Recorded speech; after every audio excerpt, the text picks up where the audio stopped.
அடிக்கிற மழைக்கு ஒரு சூப்பரான ஹெல்த்தி ட்ரிங்க்ஸ் தான் பார்க்க போகிறோம். தம்ப்நெயிலே பார்த்துருப்பீங்க. தைராய்டை சமன்படுத்தும் தனியா. தனியா சொல்லுவாங்க, இல்லை மல்லி விதைன்னு சொல்லுவாங்க.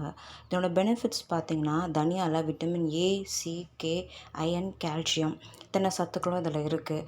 இது பார்த்திங்கன்னா நம்ம உடம்புல இருக்கிற கெட்ட கொழுப்புக்களை அழிச்சிடும். ஈவன் கேன்சர் செல்ஸுக்கு எதிராக போராடுற சக்தியும் இதுக்கு இருக்குது. ஆனால் தைராய்டுக்கு இது எப்படி யூஸ் பண்ணுறாங்க, இது எப்படி பெனிஃபிட்ஸ் இருக்குதுன்னு சொல்கிறேன் கேளுங்க. தைராய்டு இருக்கிறவங்களுக்கு முடி கொத்து கொத்தாக கொட்டும், உடம்பு ஒருத்தவங்களுக்கு ஊதிரும், ஒருத்தவங்களுக்கு இளைச்சிடும். ஒரு பாத்திரத்தில் எடுத்துகிட்டு அதில் 2 ஸ்பூன் தனியா, 2 கிளாஸ் தண்ணி ஊற்றி அதை நல்லா கொதிக்க வைக்கணும். அந்த தனியா கலர்லேயே அந்த தண்ணி மாற வரைக்கும் சிம்மில் வச்சு நல்லா கொதிக்க வைங்க. தினமும் காலையில் வெறும் வயிற்றில் இதை போல் சொன்ன மாதிரி நீங்கள் குடிச்சிட்டு வந்தீங்கன்னா தைராய்டு சமநிலைக்கு வந்துடும்.